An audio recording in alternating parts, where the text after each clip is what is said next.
2 अदद victories.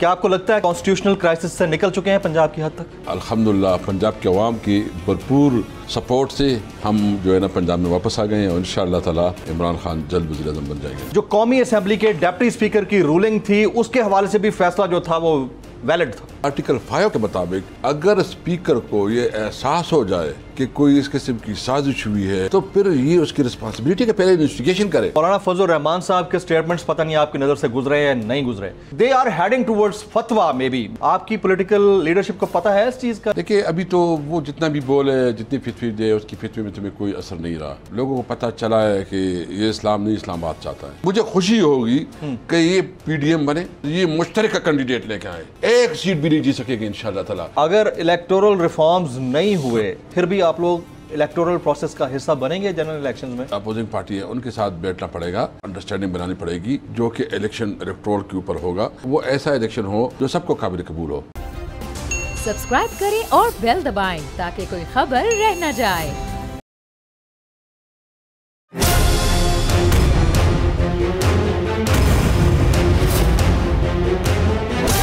From the Islamabad studios of Bold Network, it's time for Jameel Farooqi on National Debate.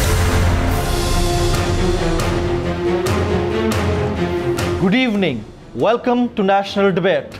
तख्ते पंजाब, इंसाफ की जीत, पाकिस्तान की जीत। पाकिस्तान तहरीक इंसाफ को यके बाद दीगरे 2 विक्ट्रीज मिली हैं, लेकिन दूसरी विक्ट्री जिसमें नौमुंतखब स्पीकर सब्तैन खान स्पीकर बने हैं पंजाब असेंबली के, उनके इंतखाब को कोर्ट में चैलेंज कर दिया गया है। ये मामला कहाँ पर जाकर रुकता है ये अपनी जगह एक सवालिया निशान है, लेकिन सवाल ये भी है कि वो 11 अरकान कौमी असेंबली जिनके इस्तीफे मंजूर कर लिए गए, इलेक्शन कमीशन से डी नोटिफाई कर दिया गया, अब क्या वहाँ पर ज़िमनी इंतखाब होगा? और अगर पाकिस्तान तहरीक इंसाफ उन ज़िमनी इंतखाबात में जाती है तो जीतने के बाद क्या PTI कौमी असेंबली से उन्हीं अरकान असेंबली से दोबारा इस्तीफे दिलवाएगी या नहीं दिलवाएगी, या मामला इससे भी आगे बढ़ेगा? ये वो तमाम सवालात हैं जिनके जवाब जानना जरूरी हैं। Agenda on the national debate पर बात करने से पहले हम बात करेंगे ट्रेंडिंग टुनाइट की। ट्रेंडिंग टुनाइट आज का हमारा हैशटैग है #पाकिस्तान फर्स्ट, #पाकिस्तान फर्स्ट। मुझे जमील फारूकी कहते हैं। आप मेरा प्रोग्राम नेशनल डिबेट बोल न्यूज़ पर मुलाजा करते हैं। ऑन द डिबेट टुनाइट आज के हमारे मौजूद मेहमान हैं साबिक स्पीकर कौमी असेंबली और स्वाबी से पाकिस्तान तहरीक इंसाफ के रुकने कौमी असेंबली जनाब असद कैसर साहब। मैं साबिक स्पीकर कौमी असेंबली जनाब असद कैसर साहब को इस 1-on-1 नेशनल डिबेट में खुश आमदीद कहता हूँ। सर आप तशरीफ़ लाए, आपका बहुत बहुत शुक्रिया। पंजाब की हद तक 2 अदद विक्ट्रीज़, क्या आपको लगता है कि हम कॉन्स्टिट्यूशनल क्राइसिस से निकल चुके हैं पंजाब की हद तक? हाँ बिल्कुल। देखिए जो पंजाब के अवाम ने जिसको मैंडेट दिया है उसको एक गैर कानूनी तौर पर जो है ना उसको हटाना और उसको फिर जो है ना अलग करना, अल्हम्दुलिल्लाह पंजाब के अवाम की भरपूर सपोर्ट से हम जो है ना पंजाब में वापस आ गए हैं और इंशाअल्लाह ताला पाकिस्तान में भी इमरान खान जल्द वज़ीर आज़म बन जाएंगे। जल्द वज़ीर आज़म, are you confident? Very much confident about it? इंशाअल्लाह। चलें इस पर बाद में आते हैं, लेकिन ये जो स्पीकर का इंतखाब हुआ है पंजाब असेंबली में उसको नून लीग ने अदालत में चैलेंज कर दिया है, तो ये अदलिया में जाकर चैलेंज करने वाला जो है ना अब तो ट्रेंड बन गया है पाकिस्तान में। नहीं, आप इसको डिफेंड करेंगे जाके? मुझे समझ नहीं आ रही है कि कैसे चैलेंज होगा। यानी लीगल प्रोसीजर जो है ना वो पूरी मीडिया पे दिखाया जा रहा था, कोई प्रोसेस में कोई लिकुना नहीं है। यानी इस तरह तो नहीं हुआ कि वो उन्होंने जो है ना जो गैली में इलेक्शन करवाया, मतलब प्रॉपर जो इसके प्रोसीजर सारे प्रोसीजर अडॉप्ट हो चुके, जाए 1000 दफ़ा जाए लेकिन फ़ायदा इनको उनका राइट है, उनका राइट है बिल्कुल। उसको कोई मायूसी होगी इनको। देखिए अभी इसको तस्लीम करना चाहिए।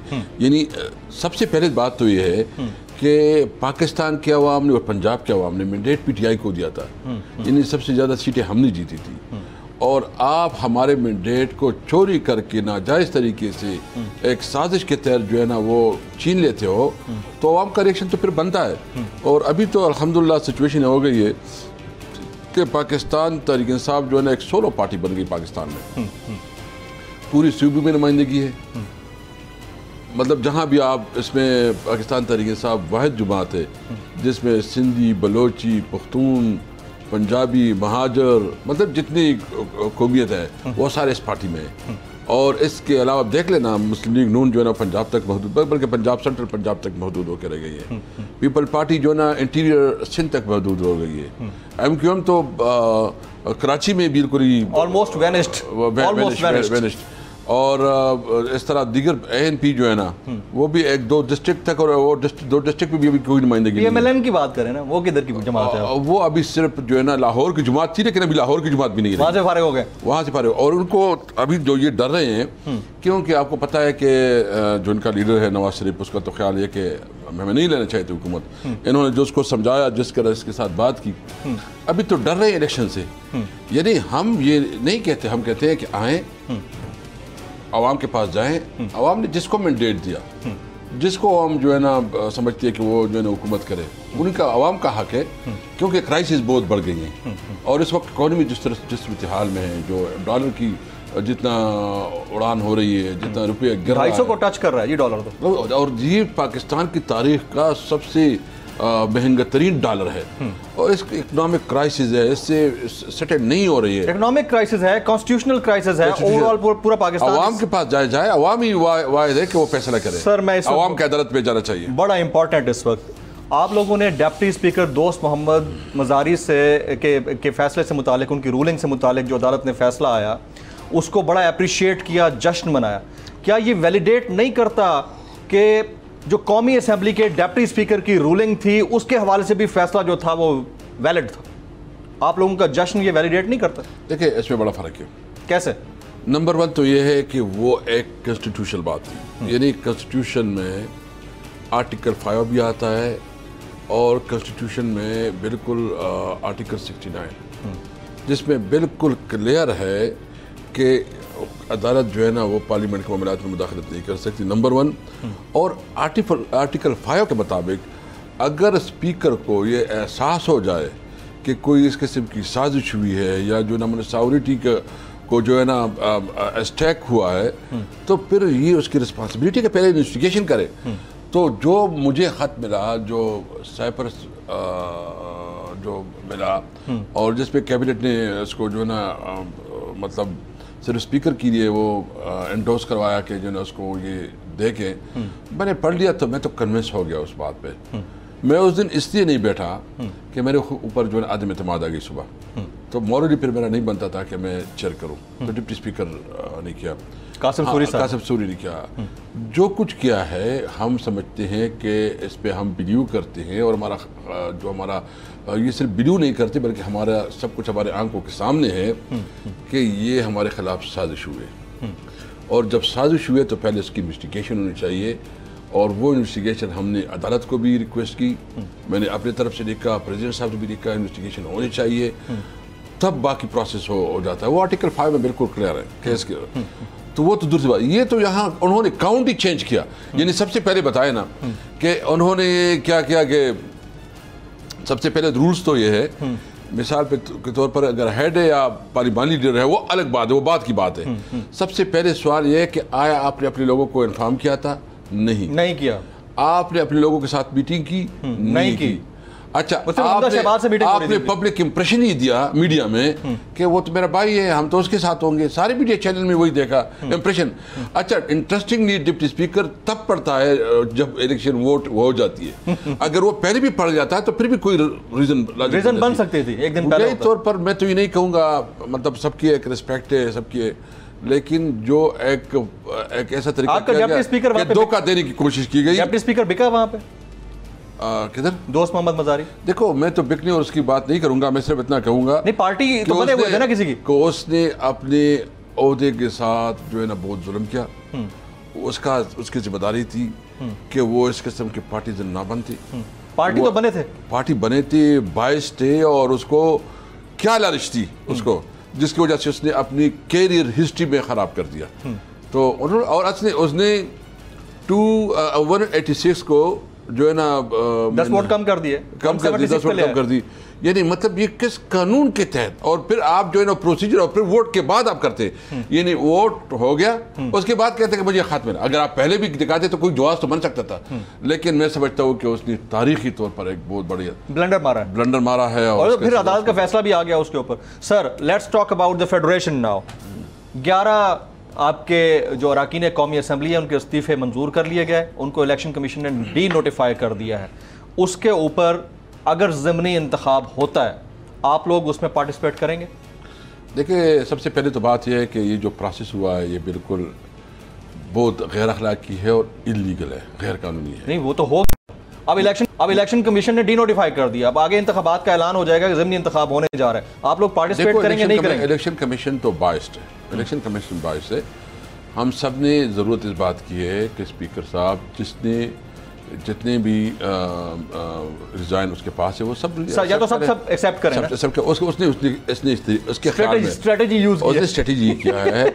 उन्होंने जहाँ कम मार्जिन वाली जगह थी ना, वहाँ पे जहाँ कम मार्जिन वाली जगह थी और जहाँ वो उन्होंने कैलकुलेशन किया, इन्होंने अपनी कैलकुलेशन की है। हाँ। उन्होंने अपनी, इनको ये नहीं पता कि हार उधर भी जाना है, इस वजह से सिचुएशन बनी। मैं आपको कहूँ हार नहीं, हाँ। इनकी ज़मानत ज़ब्त होंगी इंशाअल्लाह ताला।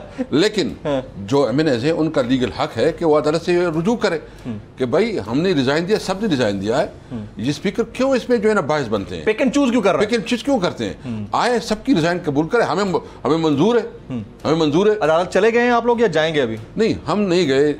ये जो जिनके इस्तीफे मंजूर हुए हैं उनकी बात कर रहे हैं, वो मेरे ख्याल में वो कुछ सोच रहे हैं उसके ऊपर कि हम अदालत जो है ना इस पे जाएं, और पार्टी अभी इसके ऊपर जो है ना अपनी मशावरत करेगी और जो पार्टी का मशावरत होगी उसके मुताबिक। लेकिन मेरी अपनी ज़ाती राय है कि ये बहुत जुल्म क्या है। स्पीकर साहब जो है ना उसको चाहिए कि वो तमाम इस्तीफे जो है ना मंजूर करवाएं, फिर जो है ना जो कॉन्स्टिट्यूशन जो है ना क्राइसिस खुद ब खुद आ जाएगी, हुकूमत नहीं रहेगी। आप ज़िमनी इंतखाबात की सूरत में ज़िमनी इंतखाब में नहीं जाएंगे? इन 11 हल्कों में नहीं जाएंगे तो छोड़ेंगे तो किसी भी सूरत में नहीं। आप जाएंगे ज़िमनी इंतखाबात में पार्टिसिपेट करेंगे हर सूरत में, इसी इलेक्शन कमीशन के अंडर जाएंगे और इंशाअल्लाह ताला जीत के दिखाएंगे और फिर रिजाइन देंगे।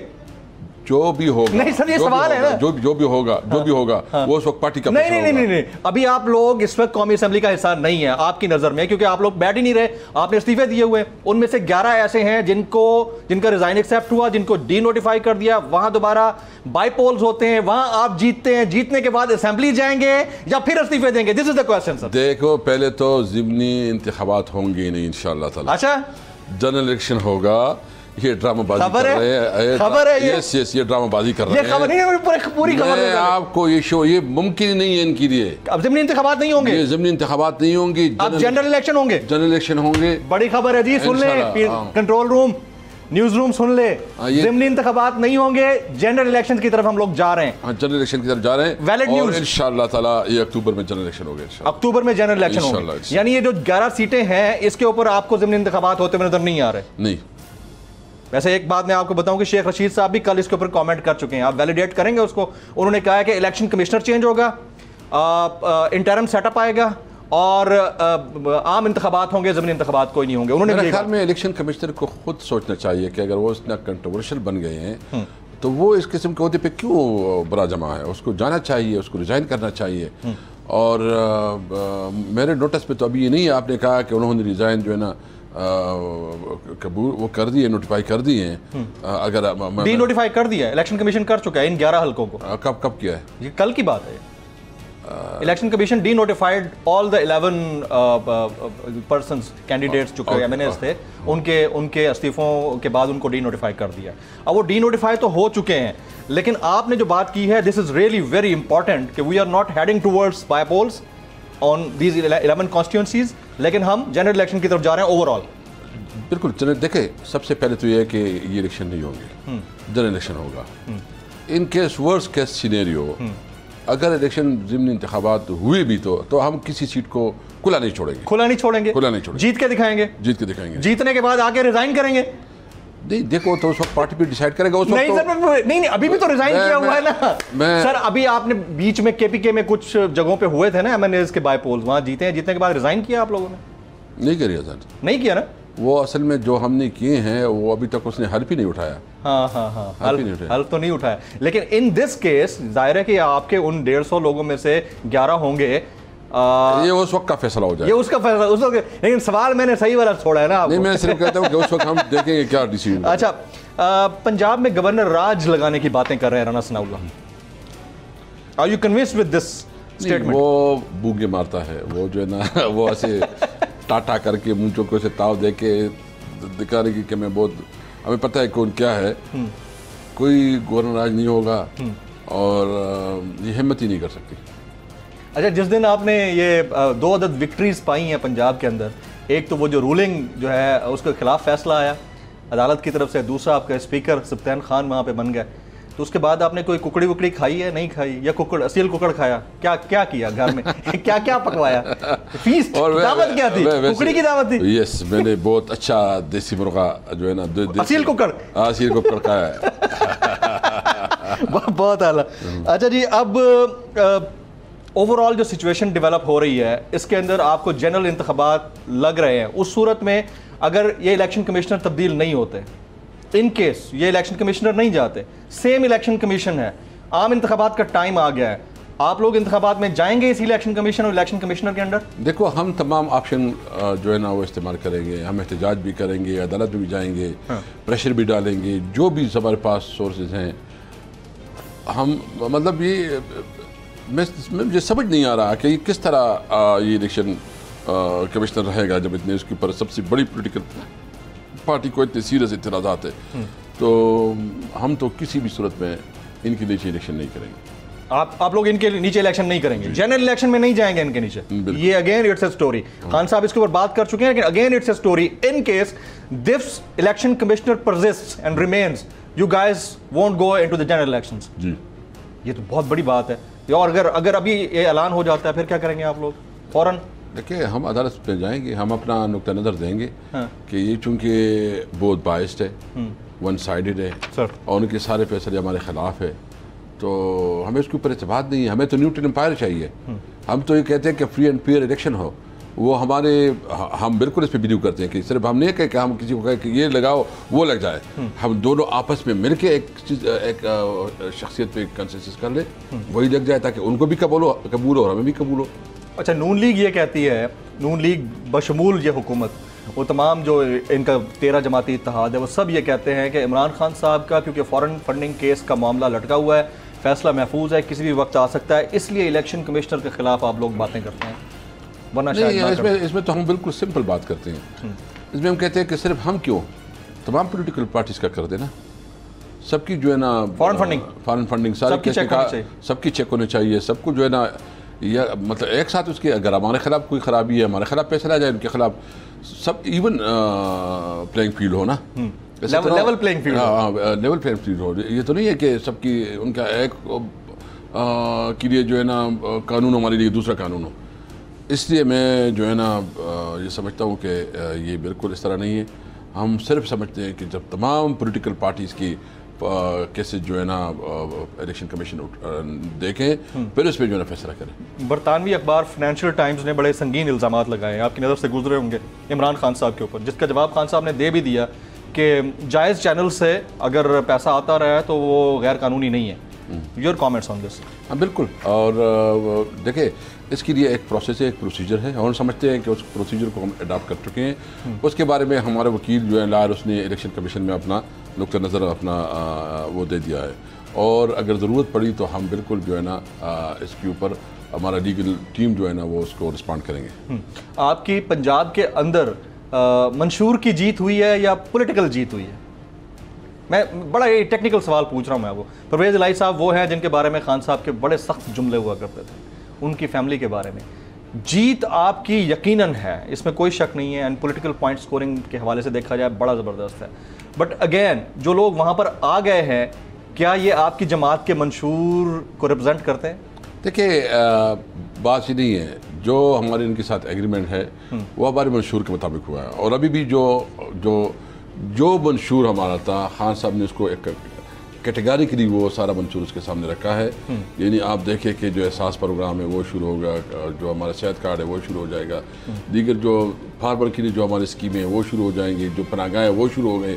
तो जो हमारे मंशूर का हिस्सा था वही इम्प्लीमेंट हो रहा है, और हमें कोई पर्सनलिटी सी नहीं है, हमारा अपने मंशूर से काम है, और हमारे मंशूर जो है ना वो इम्प्लीमेंट हो रहा है। 25 मई को आप लोगों ने बड़ा शदीद एहतजाज किया और उसके खिलाफ बड़ी कार्रवाई भी हुई, लेकिन साउथ पंजाब से दो बरादरान जो कि जनूबी पंजाब इत्तेहाद से PTI के साथ जुड़े थे और बड़ी पोजीशंस चेरिश की, एक ने वफाक में वजारत ली, एक ने पंजाब के अंदर वजारत ली, अब उसको दोबारा से वजारत ख़जाना का कलमदान देने के बारे में सोचा जा रहा है। You know I am talking about Khusro Bakhtiyar साहब के भाई हाशिम जमा बख्त। देखिए, खुसरो बख्तियार ने तो पहले से, जब आज से तकरीबन मेरे सामने 4-5 दफ़ा कहा है 5-6 महीने पहले कि मैंने आइंदा इलेक्शन नहीं लड़ना है, मैं बस बहुत हो गया, मैं एक रेस्ट लेना चाहता हूँ। अब भी आप लोग टिकट देंगे अगर वो इलेक्शन लड़ते हैं उनको और हाशिम को? वो तो लीडरशिप का मर्जी है। खान साहब देखे, फिर मंशूर की खिलाफ वर्जी हो गई ना? नहीं, वो देखे, वो उसने हमारे सामने कहा है, खान साहब को खुद कहा है, मेरे सामने कहा कि मैं आइंदा इलेक्शन नहीं लड़ूंगा। और ये आज की बात नहीं है, क्राइसिस से पहले की बात है, उसने तय किया हुआ था बस। लेकिन ये लोग 25 मई में अपने इलाकों से काफिले लेकर नहीं आए थे हमारी इतलात के मुताबिक। अच्छा, मैं पंजाब के बारे में इतना नहीं जानता कि मैं इस पर कोई कमेंट्स करूं, लेकिन करना चाहिए। और उसका भाई जो है, मतलब एक भाई की वजह से दूसरे भाई को तो हम नहीं पकड़ सकते। बहरहाल उसके भाई का एक वो है जो इसकी इंटेलिजेंट गाय है, इतना मुझे पता है, फाइनेंस को समझते हैं, वो समझते हैं और हमें इसकी ज़रूरत है। एब्सोल्युटली। एक ब्रेक लेते हैं जी। ब्रेक के बाद जब तो मौलाना फजल रहमान साहब के आजकल स्टेटमेंट्स बड़े हसास मामले के ऊपर हसास नौयत के हैं। पाकिस्तान तहरीक इंसाफ की लीडरशिप को इसका पता है या नहीं है, लेकिन ये इतना ख़तरनाक किस्म का लावा पकड़ा है कि उसके नतायज बड़े ख़तरनाक हो सकते हैं। इस पर बात होगी असद कैसर साहब से एक ब्रेक के बाद। साथ रहिएगा।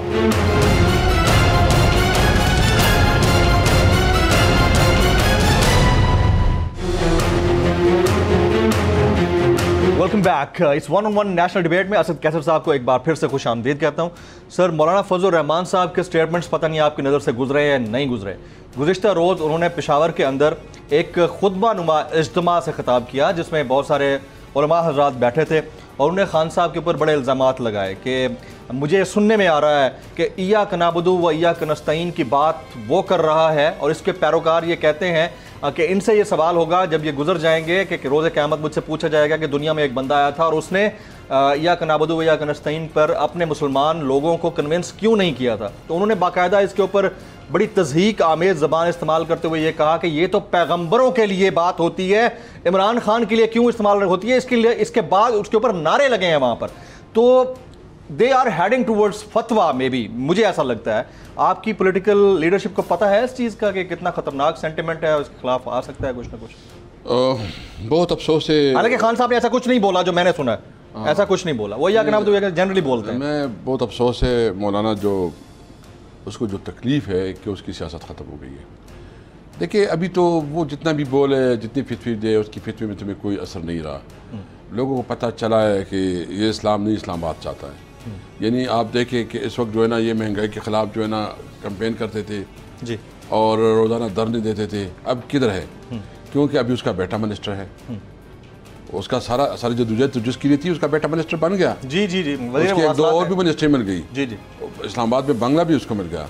तो लोग अभी इसको सीरियस नहीं लेते, मजहबी तबका भी इसको सीरियस नहीं लेता। नहीं सर, अगर बात मजहब की हो जाए और बात मजहब के नाम पे हो, उसमें इजराइल मुर्दाबाद के नारे लगे हैं, उसमें यहूद आले यहूद मुर्दाबाद के नारे लगे हैं, उसमें ऐसे ऐसे अल्फाज कहे गए हैं, कल की आप प्रेशर उठा के देख लीजिएगा। मैं ये कह रहा हूँ कि खान साहब को और आपकी जो पॉलिटिकल टीम है, जो स्पोक्स पर्सन की, उनको इसको बड़ा सीरियसली वाइब्रेंटली रिस्पॉन्ड करना चाहिए, क्योंकि इस्लामिक रिपब्लिक ऑफ पाकिस्तान है, ये सेंटिमेंट भड़क सकता है। देखिए, हमें तो इसकी कोई परवाह नहीं है, क्योंकि उसकी जो अंदर जो वो था ना कि ये एक मजहबी शख्सियत, लोग अभी इसको मजहबी शख्सियत नहीं मानते। वो फेवरली पॉलिटिशियन है, उसका सारा जो है ना सब कुछ है, पावर उसका जो मेन मंबा है, जो जिसको चाहता है वो पावर, हर सूरत में पावर से चिमटना चाहता है। लोगों को पता है कि कौन सी हुकूमत ऐसी रही जिसमें मौलाना जो है ना सरदार नहीं रहा। क्या मुशर्रफ की हुकूमत में ये नहीं था? मतलब सूबे में उसकी हुकूमत थी और ये एक अंडरस्टैंडिंग से सारा कुछ इसका चल रहा था। पीपल पार्टी के साथ ये हुकूमत में रहा, नवाज शरीफ के साथ ये हुकूमत में रहा। मतलब मैं क्या कहूँ, मैं वो बहुत बुरा लफ्ज़ तो नहीं कहूँगा, लेकिन मैं कहूँगा अगर किसी गैर मजहब की भी हुकूमत आ जाए ना तो उसमें भी ये सरदार होगा। नहीं सर, आप उनके बयानात के ऊपर डीजल डाल दें, बस इतना तो कर सकते हैं ना। तो ये मैं ऐसे कहता हूँ कि वो उसकी जो उसकी जो लोग उसको सीरियस लेते थे, तो अभी उसमें वो नहीं, बल्कि मैं समझता हूँ कि मजहबी तबके में, आम आम छोड़ो, मजहबी तबके में उसको सीरियस नहीं ले जाता। तो हमारे साथ ये टेंशन, ये परेशानी नहीं है। जितना बोले, जितना करे, इसकी मैं समझता हूँ कि इसके पास जितना पावर इस्तेमाल करे। सबसे पहले इनके लोग मेरे खिलाफ इलेक्शन, जो हमारे इलेक्शन हुए हैं ना, मैं इसको चैलेंज करता हूँ यानी उसको ये शर्म आनी चाहिए कि ये इस किस्म की बात है कि देखो आप इस्लाम के नुमाइंदे हैं। इस्लाम तो मोहब्बत का नाम है, इस्लाम तो रवादारी का नाम है, इस्लाम तो सब्र का नाम है। इस्लाम में ये नहीं है कि आप अपने इक़्तिदार के लिए दूसरों को काफिर समझें। जरा आप भी तो पिछले 3 साल से अपने जलसों में डीजल करवाए जा रहे हैं, उनको गुस्सा तो है ना बहरहाल, कहीं ना कहीं तो निकालेंगे। नहीं देखिए वो असल में मैं एक बात बताऊँ आपको एक हाँ। कि किसी वक्त हमने कोशिश की कि मतलब दोनों तरफ से कोई इस किस्म की बात नहीं है। मैं जब सूबे में था हाँ। और उस वक्त जो है ना मैंने खान साहब से भी बात की थी और फिर इनसे भी मेरी मुलाकात हुई थी। तो खान साहब नहीं माने? नहीं, खान साहब ने कहा कि मुझे कोई इशू नहीं है, ये इन्होंने कहा, लेकिन ये फिर जो है यहूद पे आ गया। वो वजह क्या है? यानी पहली दफ़ा तो मामला सेटल नहीं हो पाया उस वक्त। हाँ, और जो हमारा हल्का है ना वो एक है, जो पख्तून कम्युनिटी है ना वो सारा पीटीआई में आ गया। इनका बेस भी पख्तून एरिया में जी और एनपी का भी है। अभी इमरान खान जो है सोलो लीडर बन गया पख्तूनों का, और उनको ये तकलीफ पहुंची है कि ये कभी इलेक्शन नहीं जीत सकेंगे। उसको कोई ऐसा नारा चाहिए कि वो खान से जो है ना हमारी जो पख्तून कम्युनिटी है उसको वो बदजन करे। लेकिन सवाल ये है क्या जब अफगानिस्तान में जो जंग हो रही थी जिसमें सबसे ज्यादा मार खा गए हैं जी, जिसकी वजह से ड्रोन अटैक सबसे ज्यादा ड्रोन अटैक्स हुए, उसके कारोबार तबाह हो गए, उसके वो IDPs बने। सबसे मजबूत बात किसने की? इमरान खान ने की। धरना दे दिया था, धरना दे दिया, सब कुछ किया। अच्छा, इस वक्त जो हमारे इलाके में पख्तूनों में अमेरिका के खिलाफ एक नफरत है, और नफरत एक उस वैसे नहीं है इस वजह से कि उसकी जो अफगानिस्तान की जंग के सारे असरात हमारे ऊपर है। यानी हमारे लोग घरों से बेघर हो गए। आप तकलीफ समझ सकते हैं कि जो अपने लोग अपने सूबे में अपने मुल्क में IDPs बन गए, कितनी तकलीफों से गुजरे हैं। वो सारे दिल में इंतकाम रखते हैं। हाँ? एक आदमी ने कहा कि हम जंग का हिस्सा नहीं बनना चाहते। हाँ, एक आदमी ने कहा कि एब्सोल्युटली नॉट। एक आदमी ने कहा कि हम जो अड्डे नहीं देंगे। तो वो तो सबको क्लियर है और उनको पता है। मुझे खुशी होगी कि ये PDM बने, ये अलायंस करे और ये मुश्तरका कैंडिडेट लेके आए। क्या चू का मरबना बनाएंगे? मुश्तरका इलेक्शन एक सीट भी नहीं जीत सकेंगे इंशाल्लाह ताला। इनके पास जितनी फितरी की फैक्ट्रियां सारी फैक्ट्रियां खोल ले, इंशाल्लाह फिर भी नहीं जीतेंगे इंशाल्लाह ताला। तो आपने जो इनके दरमियान मीडिएट करवाने की कोशिश की मौलाना फजल रहमान और खान साहब के दरमियान, ये ऊंट किसी करवट बैठा नहीं, वो नहीं, इसने वायलेट किया, मौलाना ने वायलेट किया। हाँ। और इस वक्त जो है इसने वायलेट किया। तो मैं इसलिए कहता हूँ कि हमें इसकी फिक्र ना करो। जितनी ये पुख्तून है, हाँ। इससे शुक्र अल्हम्दुलिल्लाह डबल हम पुख्तून है। जीत के दिखाएंगे, ये आंखें दिखाएंगे तो डबल आंखें दिखाएंगे। हाँ। टक्कर के लोग दिखाए जी, हाथ आजाद इनकी, जो करे जिस तरह ये सोचे, जिस लेवल पे ये देखेंगे हम उस लेवल पे उसके साथ में मिलेंगे इंशाल्लाह। राइट। अच्छा, अब असद कैसर साहब, आज 38% हो गया महंगाई का रेशो। 38%। कौन जिम्मेदार है इसका? देखिए, ये हुकूमत जिम्मेदार है, इससे कोई संबंध नहीं। उसकी जो बाशी टीम है वो नाकाम है। इसको कोई समझ नहीं आ रही है कि क्या करे। डॉलर इनकी अपनी पार्टी में इसके खिलाफ बगावत हो रही है। इसकी अपनी लीडरशिप जो है इस वक्त कह रहे हैं, आप देख रहे हैं कि जो ना ये क्या कर रहे हैं। मेरे ख्याल में बेस्ट यही है कि आए जनरल इलेक्शन करवाएं, अवाम जिसका फैसला करे उसके मुताबिक जो है ना वो न्यूट्रल से राब्ते में। क्यों, मुझे कोई पता नहीं। मैं किसी कैसे हो सकता है? असद कैसर साहब एक स्पीकर नेशनल असेंबली, खान साहब के राइट हैंड है। आपको ऐसा कैसे हो सकता है? आपको पता ना हो? नहीं, मैं चूंकि मेरा काम नहीं है, मेरा जॉब नहीं है। जिनका काम है उनके बारे में तो पता होगा। मैं किसी के काम में काम नहीं रखता। अच्छा, वैसे राब्ते में तो होंगे, मुझे बैकडोर डिप्लोमेसी तो होती है मुझे, लेकिन मुझे पता नहीं है कि क्या हो रही है कि नहीं हो रही। तो ये फिर कैसे अंदाज़ा हो गया कि आम इंतखाबात होने लगे हैं और आपने इतनी बड़ी खबर दे दी हमें कि इंतखाबात होने लगे? हाँ बिल्कुल, देखिए अभी उनकी भी मजबूरी है कि उसको अंदाज़ा है, क्योंकि वो खुद अभी जनरल बाजवा जो ना अमेरिका की डिफेंस सेक्रेटरी से फ़ोन करता है, दूसरी को टेलीफोनिक रब्ता हुआ है उनका IMF के मामलात के ऊपर। उनका काम नहीं है, लेकिन वो मजबूरी में क्या करे। तो इनसे मतलब ये जो जिसका काम है वो नहीं कर सकते। तो मेरे ख्याल में उनको भी समझ आ गई कि अभी इलेक्शन के अलावा कोई ऑप्शन नहीं है। वैसे कॉन्स्टिट्यूशनली तो उनको नहीं करना चाहिए फ़ोन तो हुकूमत को करना चाहिए बुनियादी तौर पर, लेकिन फिर भी वो इतना अगर कर रहे हैं तो ये बहुत बड़ी बात है। ये भी बड़ी बात है कि आप स्टेट लेवल के ऊपर कम से कम पाकिस्तान को दिवालिया होने से बचाने की पूरी कोशिश की जा रही है किसी भी एंड पर जाकर। अच्छा, अब आपको लगता है कि अदालती वजीर आला अलग होता है और सियासी वजीर आला अलग होता है? बहुत अफसोस। ये हमजा शहबाज ने एक बात की है, कहते हैं कि ये परवेज इलाही अदालती वजीर आला है, सियासी तो मैं हूँ। हाँ, ये वो बेसिकली ये जो है ना बोगस वजीर आला थे। हाँ। एक डिप्टी स्पीकर के एक नाजायज़ रूलिंग की वजह से वजीर आला बन गए थे। और जब एक देखो क्लियर काउंट है 186 और इनकी 178 थे, 179 थे। हाँ, तो ये तो वाज़ेह है।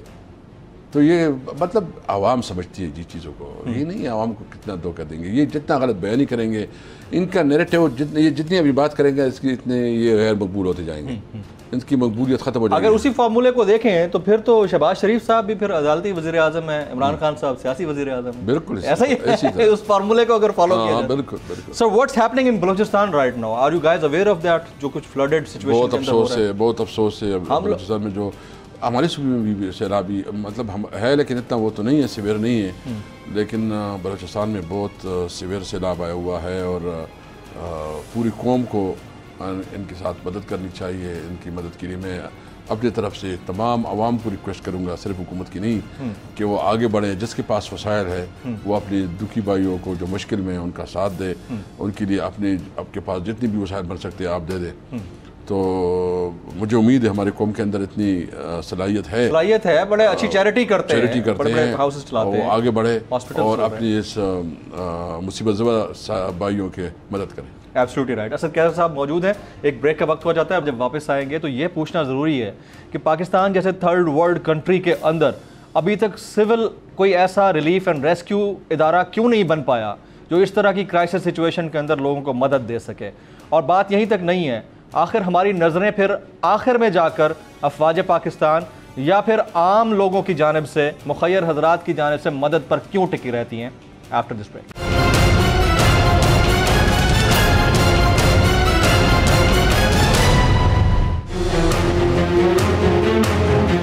मैं इस 1-on-1 नेशनल डिबेट में जनाब असद कैसर साहब को एक बार फिर से खुश आमदीद कहता हूँ।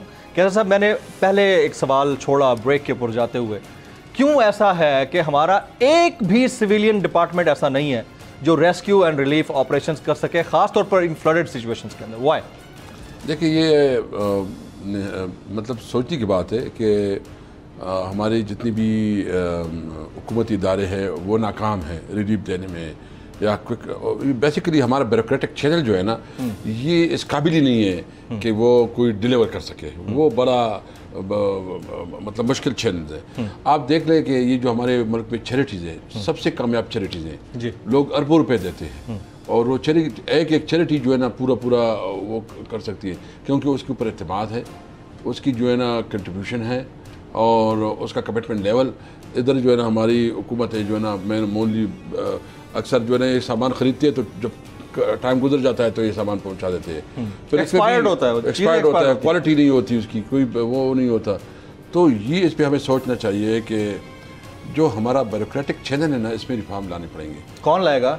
ये हमें लाना पड़ेगा। हमने आप लोग ये मंशूर लेकर आए थे, ये आपके पार्टी आइन का हिस्सा है कि आप लोगों ने रिफॉर्म्स लाने थे।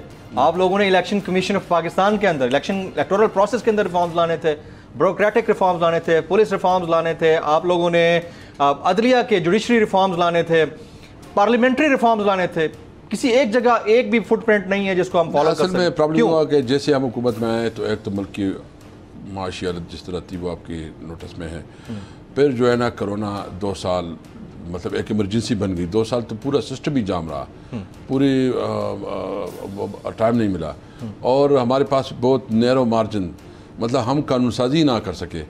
जब कोई उसके लिए तो ज़रूरी है कि आपके पास टोटल मेजॉरिटी हो, आप कानून साजी में आपकी कोई प्रॉब्लम ना हो।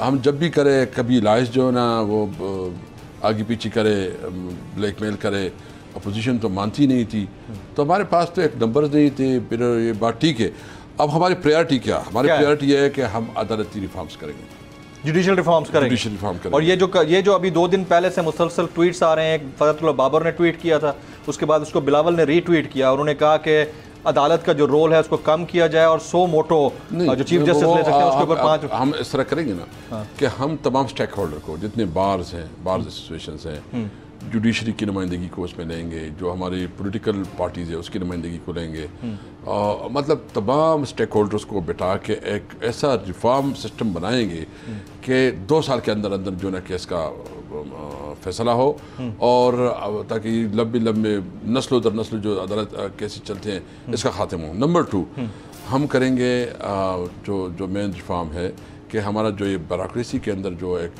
नेपोटिज्म का है, जो आप करप्ट चैनल है सर, वो चैनल प्रैक्टिसेस हैं, और दूसरी बात यह है कि ब्यूरोक्रेसी में डेवलपमेंट का कोई सब्जेक्ट ही नहीं है, इसका डेवलपमेंटल अप्रोच ही नहीं है। और इंटरेस्टिंगली एक सेक्रेटरी जो है ना वो हर डिपार्टमेंट का मास्टर होता है। एक दिन वो जो है हेल्थ का सेक्रेटरी होता है, दूसरे दिन एजुकेशन का होता है, तीसरे दिन फूड का होता है, तो किसी और सबका मास्टर वही होता है। ये बिल्कुल ना चलने वाला। हमें अब जाना पड़ेगा कि हम हर इदारे की अपनी अपनी अथॉरिटीज़ बनाएं, और बाहर से लोग जो प्रोफेशनल्स हो, जो स्पीड से चल रहा हो, उन्हीं के पास अथॉरिटी जाए, जिसमें पब्लिक नुमाइंदगी भी हो और प्रोफेशनल्स हो। ब्यूरोक्रेसी जो है ना वो सिर्फ पॉलिसी मेकिंग तक जो है ना उसको महदूद रखा जाए। तीसरे जो हमारा हेल्थ के हवाले से तो हमारी रिफॉर्म माशाल्लाह बहुत ठीक चल रहे हैं। एहसास प्रोग्राम है, बाकी चीज़ हेल्थ कार्ड है, इंसाफ कार्ड, वो रिफॉर्म तो हमारे ठीक चल रहे हैं, उसमें तो कोई वो नहीं है। लेकिन ये जो सबसे अहम है कि हम जो हमारी जुडिशल रिफॉर्म है ये हमारे टॉप प्रायोरिटी है। राइट, सस्ता इंसाफ मिले लोगों को। अगर इलेक्टोरल रिफॉर्म्स नहीं हुए जो कि आप लोगों ने प्रपोज किए थे, लाइक EVM, लाइक आपका सारा इंटरनेट वोटिंग, फॉरेन या ओवरसीज़ वोटर्स की वोटिंग, ये सब नहीं होते, फिर भी आप लोग इलेक्टोरल प्रोसेस का हिस्सा बनेंगे जनरल इलेक्शंस में? इलेक्शन कमीशन और इलेक्शन कमिश्नर सेट असाइड, उसको छोड़ दें, ये वाले अगर इलेक्टोरल रिफॉर्म्स और हो भी नहीं सकते इतने कम अरसे में, अगर अक्टूबर में एज़ पर योर न्यूज़ अगर अक्टूबर में इंतखाबात हो जाते हैं और ये वाले रिफॉर्म्स नहीं हैं, फिर भी आप इलेक्टोरल प्रोसेस का हिस्सा बनेंगे इन्हीं आम बैलेट पेपर्स के जरिए जब ओवरसीज़ वोटिंग नहीं कर रहे होंगे? देखिए, सबसे पहले तो ये है कि अगर इलेक्शन का अनाउंसमेंट होता है तो मैं समझता हूँ, मेरी ज़ाती राय है कि हमें अपोजिशन के साथ बैठना, मतलब जो हमारे जो वो पार्टीज़ हैं, PDM है, हाँ, आपकी अपोजिंग पार्टी हैं जो गवर्नमेंट में है, अपोजिंग पार्टी है, उनके साथ बैठना पड़ेगा। हाँ। और सेंट्रल अंडरस्टैंडिंग बनानी पड़ेगी जो कि इलेक्टोरल के ऊपर होगा कि हम क्या किया चाहते हैं, और वो ऐसा इलेक्शन हो जो सबको काबिल कबूल हो, गवर्नमेंट को भी, जो हुकूमत में आया वो भी, और जो अपोजिशन में वो भी, मतलब तमाम पॉलिटिकल पार्टीज़ की एक कंसेंसस थी इलेक्शन रिफॉर्म होनी चाहिए, और ताकि आइंदा का इलेक्शन फ्री एंड फेयर हो, किसी को इतराज़ ना हो, ताकि मुल्क में अनस्टेबिलिटी ना हो, और पॉलिटिकल अनस्टेबिलिटी जो है ना वो मुल्क की इकोनॉमी कोलैप्स की तरफ ले जाती है। आप मेरा क्वेश्चन नहीं समझे, मैं ये कहना चाह रहा था कि जो इंटरनेट वोटिंग के जरिए ओवरसीज़ को वोट देने का हक मिलना था आप लोगों के प्रपोज रिफॉर्म्स के मुताबिक, वो नहीं मिल रहा। फिर आप लोगों का प्रपोज रिफॉर्म ये था कि EVM होना चाहिए, वो नहीं है। अब नॉर्मल बैलेट पेपर्स हैं, आप लोगों का फिर भी कंसेंसस हो जाता है इस गवर्नमेंट के साथ, और आप लोग प्रपोज करते हैं कि इलेक्टोरल जो प्रोसेस है या इंतखाबात हो वो अक्टूबर में हो, तो एक्सेप्ट कर लेंगे, ठीक है, रिफॉर्म्स बाद में कर लेंगे, या पहले रिफॉर्म्स करेंगे इंटरम सेटअप के दौरान, बाद में इंतखाबात की तरफ जाएंगे? देखो, आपने अपना क्वेश्चन कर रहे हैं, मैंने अपनी जवाब देनी है। ये हम देखेंगे, डिस्कस करेंगे सिचुएशन के मुताबिक। हाँ। जो सिचुएशन होगी उसके मुताबिक जो है ना हम आगे बढ़ेंगे। जरदारी साहब कहाँ हैं आजकल? वैसे आपको पता होगा। नहीं, मैं आपसे पूछ रहा हूँ, आपको समझ में आ रहा है कहाँ है? मैंने सुना उनको कोविड हो गया है। मैंने भी सुना है। डू यू बिलीव कि वो वापस आएंगे पाकिस्तान? I don't know. अपने ही खिलाड़ी को शहीद करवा दिया उन्होंने, चौधरी शुजात साहब को, और तारिक बड़ा जुल्म किया उन्होंने, मतलब इस फैमिली के अंदर रेफ्ट डाल के उसकी फैमिली सिस्टम को, बहुत मजबूत फैमिली सिस्टम था। हमें अफसोस है इसके ऊपर के दोनों की, जो सिर्फ ये नहीं है बल्कि इनकी आपस में शादियां भी हैं, सब कुछ हैं, तो उन्होंने जो उसकी घर की हालत की है और जो जिस तरह उसकी अंदर फूट डाली है, बहुत अफसोस है। डू यू बिलीव के Chaudhry Pervaiz Elahi is a better chief minister, would be a better chief minister, या बुज़दार बेहतर थे? देखो, मैं नहीं, अपना अपना है, अपना अपना कंट्रीब्यूशन होता है, मैं तो इसको कंपैरिजन नहीं कर सकता, लेकिन मैं उम्मीद रखता हूँ कि परवेज इलाही इंशाअल्लाह ताला अच्छा परफॉर्म करेंगे। पूरे पाकिस्तान में एक रेस्क्यू एंड रिलीफ सर्विस जो रिफॉर्म्स के हवाले से इंट्रोड्यूस कराई गई थी वो आज तक कारगर है, and Chaudhry Pervaiz Elahi was behind that. Rescue 1112, हम उससे तवक्को रखते हैं कि वो बेहतर परफॉर्म करेंगे इंशाल्लाह। वो बेहतर परफॉर्म करेंगे। KPK गवर्नमेंट ने कुछ रिलीफ के लिए दिया है पैकेज वैकेज इसको बलूचिस्तान में जो कुछ हो रहा है? बिल्कुल, KPK गवर्नमेंट ने एक रीजनेबल अमाउंट दिए हैं, सूबाई हुकूमतों को भी देनी चाहिए, वफाक को भी, लेकिन इसमें सबसे बड़ा रिलीफ आवाम को करना चाहिए।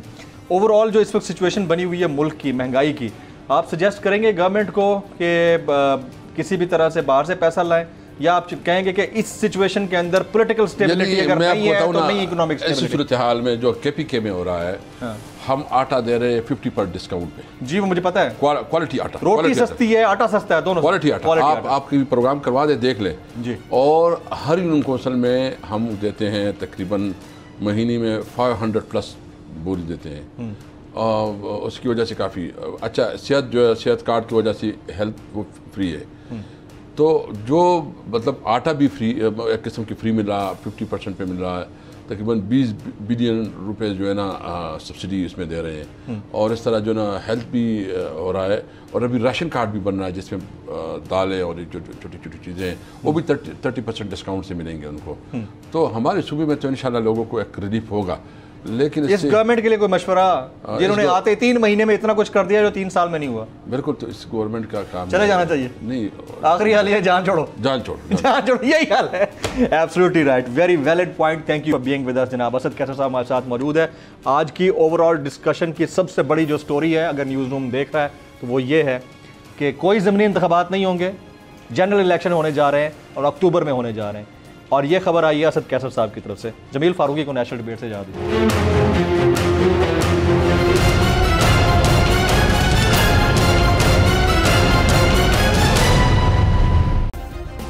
सब्सक्राइब करें और बेल दबाएं ताकि कोई खबर रह न जाए।